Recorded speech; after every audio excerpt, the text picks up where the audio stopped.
বহুল আলোচিত সংবিধান সংশোধন কমিটির প্রথম বৈঠক আজ শুরু হয়েছে। জাতীয় সংসদ ভবনের ক্যাবিনেট কক্ষে দুপুর 12টায় এই বৈঠক শুরু হয়। এতে সভাপতিত্ব করেন স্বরাষ্ট্রমন্ত্রী সালাউদ্দিন আহমদ। বিরোধী দল শুরু থেকেই সংবিধান সংশোধন না করে আমূল সংস্কারের দাবি জানিয়ে আসছে। ফলে বিরোধী দলের জন্য নির্ধারিত 5টি পদ আপাতত শূন্য রেখে 12 সদস্য নিয়ে এই বৈঠক শুরু হয়। পরে স্বরাষ্ট্রমন্ত্রী বলেন, বিএনপি উদারপন্থী একটি দল, তাই সবার কথা শুনবে। সমাজের সব শ্রেণীর মতামত নিয়ে জুলাই সনদ বাস্তবায়ন হবে বলেও জানান তিনি। বলেন, বিরোধী দল কমিটিতে এসে বা বাইরে থেকে মতামত দিতে পারে। এ সময় আইনমন্ত্রী বলেন, জুলাই সনদের বাইরে গিয়ে কোনো মতাদর্শ চাপিয়ে দেওয়া হবে না। দেখুন মাহবুব সৈকতের রিপোর্টে বিস্তারিত। সংবিধান সংশোধন সম্পর্কিত সংসদীয় কমিটির প্রথম সভা স্বরাষ্ট্রমন্ত্রী সালাউদ্দিন আহমেদের সভাপতিত্বে জাতীয় সংসদে অনুষ্ঠিত সভায় আইনমন্ত্রী, চিফ হুইপ সহ অংশ নেন অন্যান্য সদস্যরাও। যদিও সভায় বিরোধী দলের কোনো সদস্য অংশ নেননি। ইতিপূর্বেই কমিটি গঠনের সময় নাম দেয়া থেকে নিজেদের বিরত রাখে বিরোধী দল। সভায় অংশ নিয়ে এ নিয়ে কথা বলেন স্বরাষ্ট্রমন্ত্রী। বিরোধী দলের পক্ষ থেকে যে 5টি নাম দেওয়ার কথা ছিল, সেই নামগুলো আমরা এখনো পাইনি। আমি আশা করি তারা হয়তো অনুধাবন করবেন, এক পর্যায়ে তারা হয়তো তাদের নাম দিবেন এবং তাদের সাথে আমরা আলোচনা করব। এছাড়াও নাম যদি নাও দেয়, আমরা সকল বিরোধী দলীয় যারা দল আছেন, সদস্য আছেন, তাদের সকলের পরামর্শ আমরা গ্রহণ করব। বিভিন্ন শ্রেণী ও পেশার অংশীজনদের মতামতের আলোকেই সংবিধান সংশোধনের কথা জানান সালাউদ্দিন আহমেদ। আমরা জুলাই জাতীয় সনদ পূর্ণাঙ্গভাবে বাস্তবায়ন করতে চাই এবং জুলাই জাতীয় সনদের বাইরেও যে সমস্ত মতামত আসবে সমাজের বিভিন্ন সেকশন থেকে, সকলের সাথে আমরা আলোচনা করব। সভা শেষে আইনমন্ত্রী জানান, জুলাই সনদের আলোকেই সংবিধান সংশোধনের প্রস্তাবনা সংসদে পেশ করা হবে। জুলাইয়ের চেতনাকে বাস্তবায়ন করার জন্য জুলাই সনদের প্রতিটি অনুচ্ছেদকে অক্ষরে অক্ষরে পালন করার জন্য আমরা একটি সংশোধনী প্রস্তাব নিয়ে আসবো এই সংসদে, যে প্রস্তাবের মধ্য দিয়ে জুলাই শহীদদের স্বপ্নের বাংলাদেশের একটি বাস্তবায়ন হবে। মাহবুব সৈকত, মাইটিভি, ঢাকা। বিরোধী দলীয় নেতা ও জামায়াতে ইসলামীর আমির ডক্টর শফিকুর রহমান বলেছেন, জুলাইকে ভুলিয়ে দেওয়ার কোনো অপচেষ্টা জনগণকে সাথে নিয়ে তছনছ করে দেওয়া হবে। তিনি বলেন, মুক্তিযুদ্ধের শহীদদের সঠিক তালিকা না থাকায় ৭১-এর মতো যেন ২৪ হারিয়ে না যায়, সেই উদ্যোগ নিতে হবে সরকারকেই। রাজধানীর সিডাপ মিলনায়তনে জুলাই বিপ্লবের ২য় বার্ষিক উপলক্ষে বইয়ের মোড়ক উন্মোচন অনুষ্ঠানে প্রধান অতিথির বক্তব্যে এ কথা বলেন জামায়াত আমির। শেখ হাসিনার বিদায়কে যারা মিরাকেল বলেছিল, তারাই এখন অভ্যুত্থানের ভাগ বাটোয়ারায় ব্যস্ত বলে মন্তব্য করেন তিনি। মুক্তিযুদ্ধ যেমন দলীয় বিবেচনায় হয়নি, তেমনি জুলাই যোদ্ধারা সবাই এক একজন মাস্টারমাইন্ড ছিল, এখানে কোনো একক মাস্টারমাইন্ড ছিল না বলেও মন্তব্য করেন ডক্টর শফিকুর রহমান। এতগুলা খুন হলো, গুম হলো, পঙ্গু হলো, নির্যাতন হলো, মিথ্যা মামলা হলো, তার বিচার এখন স্থবির হয়ে পড়েছে। আগে সরকারের সময় যেটুকু গতি ছিল, এটাও এখন খুঁজে পাওয়া যাচ্ছে না। কি হচ্ছে এগুলো? তাইলে কি জুলাইকে ভুলিয়ে দেওয়ার একটা নিরন্তর উল্টা সংগ্রাম শুরু হয়েছে? যদি সেরকম কোনো সংগ্রাম হয়ে থাকে, আমরা মহান আল্লাহর উপর ভরসা করে বলছি, দেশবাসীকে সাথে নিয়ে এই সমস্ত কিছু ইনশাআল্লাহ তছনছ করে দেওয়া হবে। আদালতের রায় উপেক্ষা করে কোনো গণমাধ্যম যদি শেখ হাসিনার বক্তব্য প্রচার করে, তাহলে তাদের বিরুদ্ধে ব্যবস্থা নেওয়া হবে বলে জানিয়েছেন প্রধানমন্ত্রীর তথ্য উপদেষ্টা ডক্টর সাইদুর রহমান। দুপুরে সচিবালয়ে নিয়মিত সংবাদ সম্মেলনে তিনি একথা বলেন। তিনি আরও বলেন, শেখ হাসিনাকে ফেরত আনতে ভারত সরকারকে চিঠি পাঠানো হয়েছে। দেশে ফিরলে মৃত্যুদণ্ডপ্রাপ্ত আসামি হিসেবে গ্রেফতারের পর তার ন্যায় বিচার নিশ্চিত করা হবে। গ্যাস সংকটের জন্য বাসা বাড়ির রান্নায় অনেকে ইলেকট্রিক চুলা ব্যবহার করছেন, ফলে বিদ্যুতের উপর চাপ বেড়ে যাওয়ায় লোডশেডিং হচ্ছে বলেও জানান তিনি। কয়েকদিনের মধ্যে ধাপে ধাপে গ্যাসের যে সংকট কেটে যাবে বলেও আশা প্রকাশ করেন তথ্য উপদেষ্টা। ভারতকে চিঠি লিখছি, এই যে ভারতের হাই কমিশনার যে দেখা করছেন আমাদের পররাষ্ট্রমন্ত্রী, পররাষ্ট্র উপদেষ্টা, প্রত্যেকটা জায়গায় কি কথা ছিল, তাকে আমরা আনতে চাই এবং যতদিন উনি ওখানে আছেন উনি কোনো রাজনৈতিক বক্তব্য দেবেন না। এবং আপনারা খেয়াল করবেন, ভারতের পার্লামেন্টের একটা কমিটি রিপোর্ট দিয়েছে এবং তারা মনে করে যে শেখ হাসিনা ওখানে বসে কোনো রাজনীতি করা উচিত হবে না, সে পারমিশন দেওয়া ঠিক হবে না। তো সুতরাং এটা খুব হাস্যকর লাগে, যাকে আমি ধরে আনতে চাই পারলে, কারণ আমাদের তো চুক্তি আছে, যে বিনিময় চুক্তি, আমি ওনাকে ধরে বেঁধে আনতে চাই উনি বলছেন আসবে, তো আসুন, আমরা প্রস্তুত আছি। এবং আবার এটাও বলেছি, কিন্তু এটাকেও আবার অনেকে মিসইন্টারপ্রিট করেছেন, আমরা তার প্রতি কিন্তু ন্যায় বিচার নিশ্চিত করব। দ্যাট মিনস আইনগত যা উনি তো অবশ্যই গ্রেফতার হবেন, উনি মৃত্যুদণ্ডপ্রাপ্ত আসামি, উনি গ্রেফতার হওয়ার পরে ওনার যা আইনগত অধিকার উনি সেটা এক্সারসাইজ করুন, লয়ার আনুন, ফাইট করুন, ডিফেন্ড করুন। এতে আদালত যে রায় দেবে, সেই মৃত্যুদণ্ড বহাল বা ওনাকে খালাস যাই দিক, আমরা তো যেহেতু আদালতকে মানি, আমরা তো আদালতকে মেনে আদালতে গেছি, আমরা সেটার জন্য মেনে নিতে প্রস্তুত আছি। তিনি ন্যায় বিচার পাবেন, সুতরাং আসুন, আমরা প্রস্তুত আছি। জুলাই গণঅভ্যুত্থানে মানবতা বিরোধী অপরাধের অভিযোগে করা মামলায় কার্যক্রম নিষিদ্ধ আওয়ামী লীগের সাধারণ সম্পাদক ও সাবেক মন্ত্রী ওবায়দুল কাদের সহ 7 আসামির বিরুদ্ধে যুক্তিতর্ক উপস্থাপন করা হয়েছে। আন্তর্জাতিক অপরাধ ট্রাইব্যুনাল 2-এর চেয়ারম্যান বিচারপতি নজরুল ইসলামের নেতৃত্বাধীন 3 সদস্যের আন্তর্জাতিক অপরাধ ট্রাইব্যুনালের বিচারিক প্যানেলে 7 আসামির বিরুদ্ধে যুক্তিতর্ক শুরু হয়। এছাড়া জুলাই আন্দোলনে রামপুরায় 28 জনকে হত্যা মামলায় বিজেপি কর্মকর্তা রেদাউনুল সহ 4 আসামির বিরুদ্ধে আজকের সাক্ষ্য গ্রহণ শেষ। পরবর্তী সাক্ষ্য 16 আগস্ট নির্ধারণ করেছে ট্রাইব্যুনাল। এদিকে চিফ প্রসিকিউটর জানান, জুলাইয়ের সব বিচার যেন 1 বছরের মধ্যে শেষ করা যায় সেই লক্ষ্যে কাজ করে যাচ্ছে ট্রাইব্যুনাল। পলাতকদের আর্থিক দণ্ড বাস্তবায়নের প্রক্রিয়া শুরু হয়েছে বলেও জানান তিনি। জুলাইয়ের মামলাগুলো খুব দ্রুততার সাথে আমরা ইনভেস্টিগেশন শেষ করে আমরা সম্ভাব্য আগামী 1 বছরের মধ্যে যাতে অন্তত জুলাইয়ের সমস্ত বিচার আমরা শেষ করতে পারি, সেই বিষয়ে আমরা একটা কমিটমেন্ট নিয়ে আমরা ইনভেস্টিগেশন এবং বিচার কার্যে আমরা কাজ করে যাচ্ছি। দীর্ঘ প্রতীক্ষার পর আগামীকাল 5 আগস্ট আনুষ্ঠানিকভাবে উদ্বোধন হতে যাচ্ছে জুলাই গণ অভ্যুত্থান স্মৃতি জাদুঘর। উদ্বোধনী অনুষ্ঠান শুরু হবে সকাল 9টায়। সেখানে প্রধান অতিথি হিসেবে উপস্থিত থেকে জাদুঘরের উদ্বোধন করবেন প্রধানমন্ত্রী তারেক রহমান। সকালে সংস্কৃতি মন্ত্রী নিতাই রায়চৌধুরী সচিবালয়ে সাংবাদিকদের এ তথ্য জানান। উদ্বোধনের প্রথম দিন জাদুঘরটি যুদ্ধাহত পরিবারগুলোর জন্য উন্মুক্ত রাখা হবে। 6 তারিখ থেকে সাধারণ দর্শনার্থীরা জাদুঘরটি পরিদর্শন করতে পারবেন। জুলাই গণঅভ্যুত্থানের ইতিহাস, আন্দোলনের বিভিন্ন পর্যায়ের আলোকচিত্র, দলিল, স্মারক, অডিও ভিডিও উপকরণ এবং শহীদদের স্মৃতিচিহ্ন সংরক্ষণের লক্ষ্যেই এই জাদুঘর প্রতিষ্ঠা করা হয়েছে। জুলাই স্মৃতি জাদুঘর শুভ উদ্বোধন ঘোষণা করবেন এবং কালকে এই ঘোষণা পরপরই আমাদের একটা আলোচনা সভা আছে এবং সেই আলোচনা সভা পরে ফলক উন্মোচন আছে। প্রথমে ফলক উন্মোচন, তারপরে জুলাই জাদুঘরের উদ্বোধন শেষে এসে আমাদের আলোচনা সভা এবং এর পরপরই আমাদের সাংবাদিকরা তো সব জায়গায় সবসময় যাবে, সাংবাদিক গণমাধ্যম, তারপর প্রিন্টিং মিডিয়া, তারপর সোশ্যাল মিডিয়া এবং অনলাইন মিডিয়া সবকিছুই ওপেন থাকবে। এরপর আমাদের এই দ্বিতীয় টাইমে সবার জন্য কালকে আমরা উন্মুক্ত হই।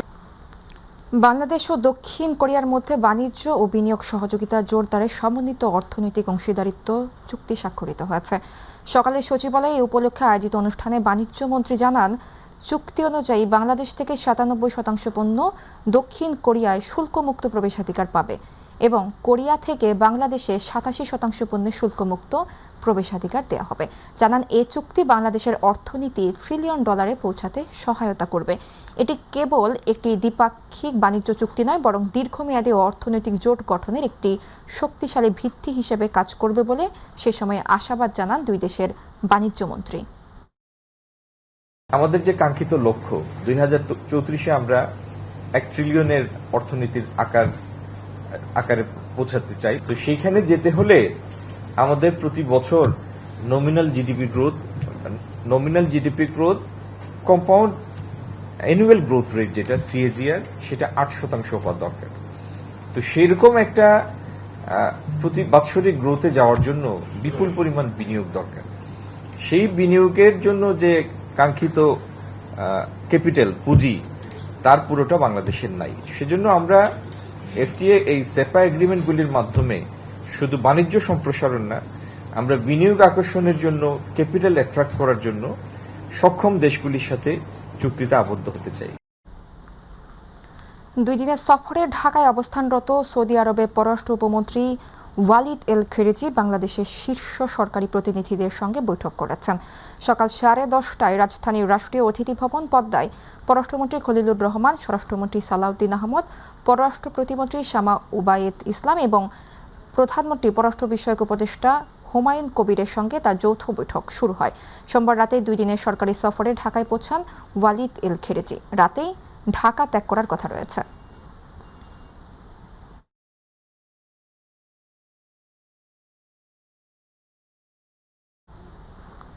রংপুরে বেগম রোকেয়া বিশ্ববিদ্যালয়ে জুলুমের বিরুদ্ধে জুলাই শীর্ষক প্রদর্শনীর একটি ব্যানারকে কেন্দ্র করে ছাত্র শিবির ও ছাত্রদলের নেতাকর্মীদের মধ্যে দফায় দফায় ধাওয়া পাল্টা দেওয়া হয় ও সংঘর্ষের ঘটনা ঘটেছে। এতে উত্তপ্ত হয়ে ওঠে পুরো ক্যাম্পাস। গভীর রাত পর্যন্ত সংঘর্ষ চলে। পরে পুরো ক্যাম্পাসে মোতায়েন করা হয়েছে অতিরিক্ত পুলিশ ধারা। রংপুর থেকে বিস্তারিত জানাচ্ছেন মাহমুদুল হাসান।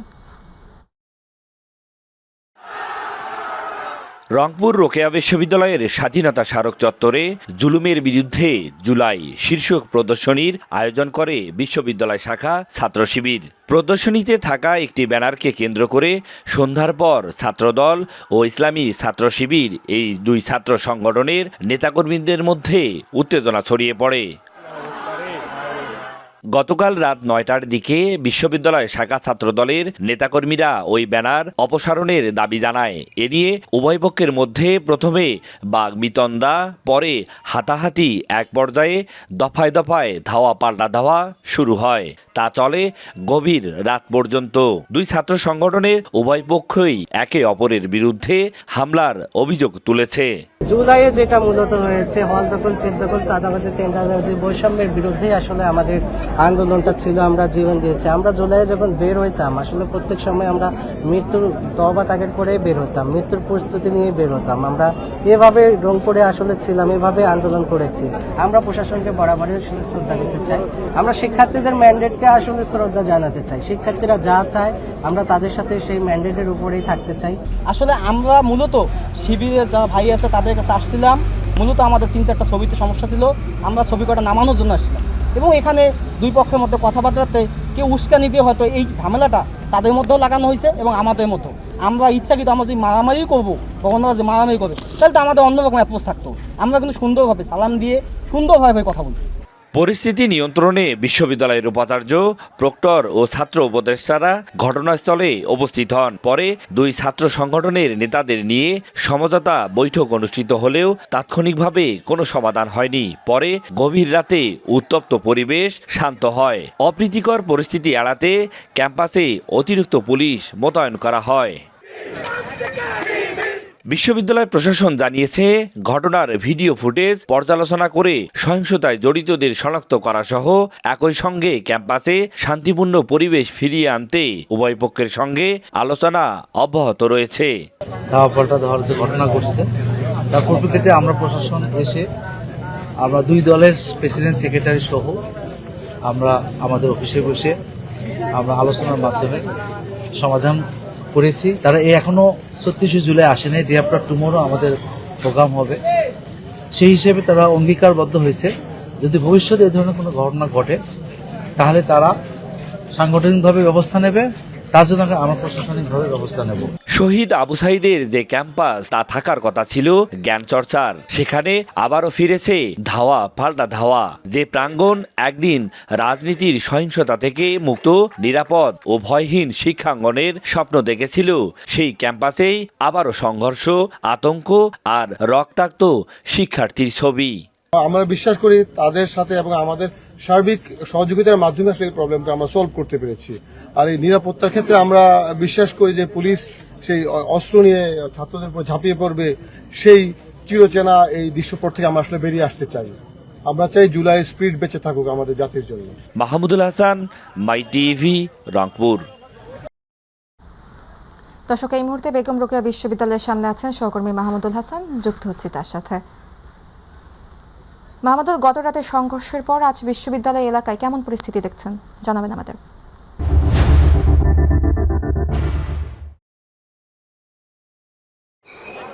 জি, সাবরিনা, গতকালকে পুরো যে বেগম রোকেয়া বিশ্ববিদ্যালয়ের পুরো ক্যাম্পাস জুড়ে যে ইসলামী ছাত্র শিবির এবং ছাত্রদলের দুই গ্রুপের মধ্যে দফায় দফায় যে ধাওয়া পাল্টা ধাওয়ার ঘটনা ঘটেছিল, সেটি ইসলামী ছাত্র শিবির কর্তৃক আয়োজিত যে জুলুমের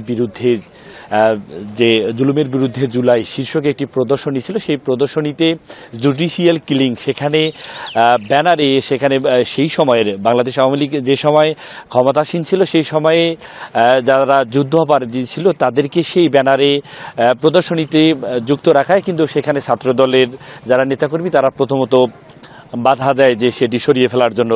এই ব্যানার সরিয়ে ফেলাকে কেন্দ্র করে দুই ছাত্র সংগঠনের মধ্যে কিন্তু আমরা দেখেছি যে একটি চরম উত্তেজনা বিরাজ করে। এরপরে কিন্তু ধাওয়া পাল্টা ধাওয়ার ঘটনা করে, সেটি রাত্রি গভীর পর্যন্ত চলে। এরপরে কিন্তু সেটি অনেকটাই থমকে যায় এবং সেটি সেই যে ধাওয়া পাল্টা ধাওয়াটা সেটি আর বিশ্ববিদ্যালয়ের যে প্রশাসন রয়েছে তারা সেটি দুই ছাত্র সংগঠনের যারা নেতৃবৃন্দ রয়েছেন তাদের সাথে কথা বলে কিন্তু তারা সেটি কিন্তু অনেকটাই উত্তপ্ত, কিন্তু তারা আসলে গভীর রাত পর্যন্ত সেটি কিছুটা নিরসন করতে পারছেন। তবে আজকে যদি বলা যায় যে আজকে তথ্য দিয়ে রাখি যে ছাত্রদল তারা আজকে একটি বিক্ষোভ, গতকালকের ঘটনায় একটি বিক্ষোভ মিছিল করবে, সেটি বিকেল 4টা নাগাদ শাপলা চত্বর থেকে বেগম রোকেয়া বিশ্ববিদ্যালয়ের সামনেই আবু সাইদ চত্বরে সেখানে তারা প্রতিবাদ সমাবেশ করার কথা রয়েছে। এবং পাশাপাশি বিকেল 5টায় ইসলামী ছাত্র শিবির তারা লালবাগ থেকে একটি প্রতিবাদ সভা বা মিছিল একটি নিয়ে তারা কিন্তু এই আবু সাইদ চত্বরে আসবেন। এই যে বিকেল 4টে এবং 5টায় যে দুই দলের যে দুই ছাত্র সংগঠনের যে কর্মসূচি, এই ঘিরে কিন্তু বিশ্ববিদ্যালয়ের প্রশাসন ইতিমধ্যে প্রশাসনের কাছে তারা 144 যে যাতে করে অপ্রীতিকর কোনো ঘটনা না ঘটে, সে কারণে আইনশৃঙ্খলা যেন অবনতি না ঘটে, সে কারণে কিন্তু তারা পুলিশ প্রশাসনের কাছে ইতিমধ্যে আবেদন করেছেন। আমরা এমনটাই তথ্য পেয়েছি যে রংপুর মেট্রোপলিটন পুলিশ কমিশনার রয়েছেন আব্দুল মাবুদ, তিনি কিন্তু বলছেন যে এখনও 144 জারির মতো এখনও ঘটনা ঘটেনি, তিনি সেটি বলছেন। তবে পর্যালোচনা ঊর্ধ্বতন যে প্রশাসনের যারা কর্তা ব্যক্তি রয়েছেন তাদের সাথে আলোচনা চলছে, এরপরে কিন্তু সিদ্ধান্ত হবে। তবে এখন পর্যন্ত গতকালকে রাতের পর থেকে এখন পর্যন্ত বিশ্ববিদ্যালয়ের যে পরীক্ষা ক্লাস সেটি কিন্তু চলমান রয়েছে এবং পুরো ক্যাম্পাস জুড়ে কিন্তু আসলে একটা উত্তপ্ত পরিবেশ তো রয়েছে। আমরা একটু কথা বলতে চাই যে এই বিশ্ববিদ্যালয়ে যারা শিক্ষার্থী রয়েছে, আমরা একজনের সাথে একটু যুক্ত হতে চাই যে এই যে গত রাত্রে যে দুই ছাত্র সংগঠনের মধ্যে যে ধাওয়া পাল্টা ধাওয়া একটা সংঘর্ষ ঘটলো, 20 জনের মতো আহত হয়েছে দুই দলের।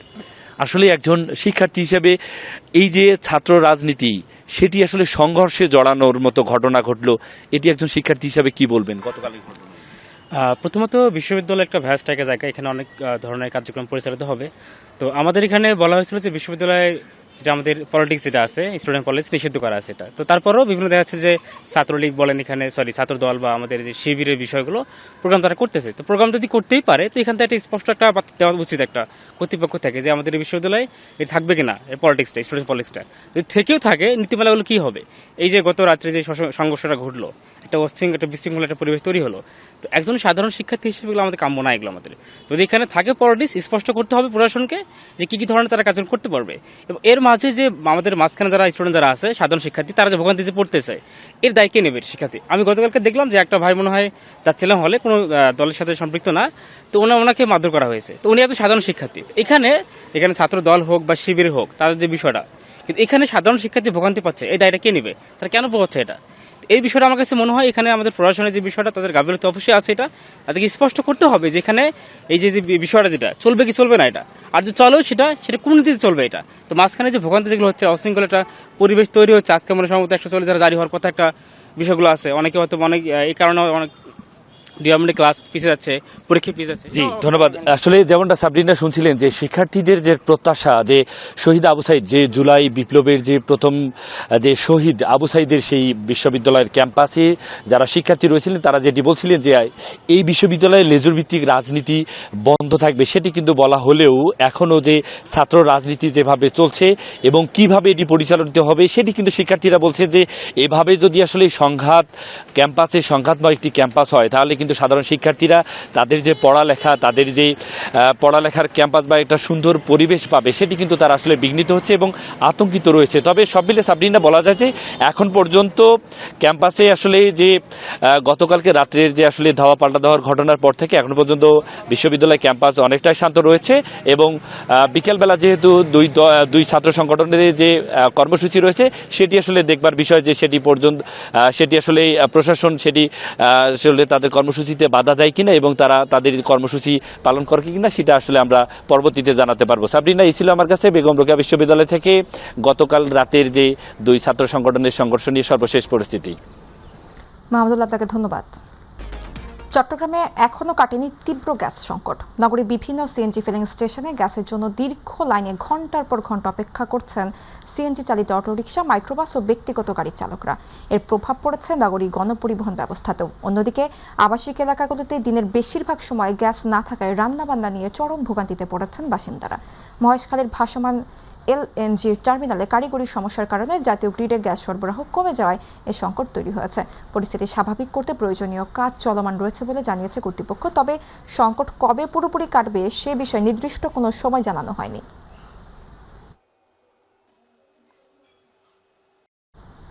এবার চট্টগ্রাম থেকে সিএনজি সংকটের আরও তথ্য জানাচ্ছেন প্রতিনিধি নুরুল কবির। ধন্যবাদ আপনাকে। আমি এখন অবস্থান করছি চট্টগ্রাম 16 ফসিল ফুলিং স্টেশনের সামনে।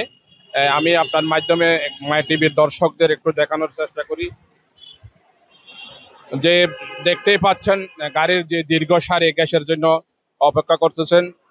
গত কয়েকদিন ধরে চট্টগ্রামে তীব্র গ্যাস সংকটের কারণে শুধু ফিলিং স্টেশনে নয়, বাসাবাড়িতে চরম ভোগান্তি পোহাতে হচ্ছে সাধারণ মানুষের। গ্যাসের স্বল্প চাপের কারণে অনেক চালক ঘন্টার পর ঘন্টা লাইনে অপেক্ষা করেও সময় মতো গ্যাস পাচ্ছেও না। এতে যেমন তাদের দৈনিক আয় কমে যাচ্ছে, তেমনি ব্যাহত হচ্ছে গণপরিবহন চলাচলও। সেই সূত্রে বাড়ানো হচ্ছে গণপরিবহনের ভাড়া। অন্যদিকে আবাসিক এলাকাগুলোতে দিনের বেশিরভাগ সময় গ্যাস না থাকায় রান্না নিয়ে দুর্ভোগ পোহাতে হচ্ছে বাসিন্দাদের। এদের মধ্যে চালকদের সাথে কথা বলে জানা গেছে যে 15 থেকে 20 মিনিটের মধ্যে আগে গ্যাস নেওয়া যেত, এখন সেই কয়েক ঘন্টা দীর্ঘ অপেক্ষার পরও গ্যাস নিতে পারছেন না। তবে সংশ্লিষ্ট সূত্রে জানা গেছে মহেশখালী ভাসমান এলএনজি টার্মিনালের কারিগরি সমস্যার কারণে জাতীয় গ্রিডে গ্যাস সরবরাহ কমে যাওয়ায় চট্টগ্রাম সহ দেশের বিভিন্ন এলাকায় গ্যাস সংকট তৈরি হয়েছে। পরিস্থিতি স্বাভাবিক হতে আরও কয়েকদিন সময় লাগবে। চট্টগ্রাম 16 শহর ফিলিং স্টেশনের সামনে থেকে এই ছিল আমার কাছে সর্বশেষ। গত বছর প্রতিষ্ঠানে বিক্রয় ও মুনাফার ধারাবাহিক প্রবৃদ্ধি বজায় রাখতে কঠোর শ্রম, প্রতিষ্ঠানের কাজের প্রতি আত্মনিবেদন এবং কর্মনৈপুণ্যের স্বীকৃতিস্বরূপ 24 জন কর্মকর্তা এবং 2টি সেলস উইংকে পিনাকল অ্যাওয়ার্ডস 2026 সম্মাননা প্রদান করেছে Walton hi tech industries PLC. MD's awards for extraordinary business impact, CBO's extraordinary contribution, people and cultural excellence, sales excellence এবং স্পেশাল কন্ট্রিবিউশনে 5 বিভাগে তাদেরকে পুরস্কৃত করা হয়। দ্য লরিয়েট সোয়ারি শিরোনামে দিনব্যাপী আয়োজিত এক অনুষ্ঠানে পুরস্কারপ্রাপ্তদের হাতে ক্রেস্ট সম্মাননা ও চেক তুলে দেন ওয়ালটন হাইটেক ইন্ডাস্ট্রিজ পিএলসির এমডি এস.এম. মাহবুবুল আলম। আর উপস্থিত ছিলেন ওয়ালটন হাইটেকের ডিরেক্টর জাকিয়া সুলতানা শিখা, এস.এম. মঞ্জুরুল আলম অভি ও নিশাদ তাসনিম সূচি, ওয়ালটন প্লাজার এমডি মোহাম্মদ রাইহান সহ প্রতিষ্ঠানটির ঊর্ধ্বতন কর্মকর্তাগণ।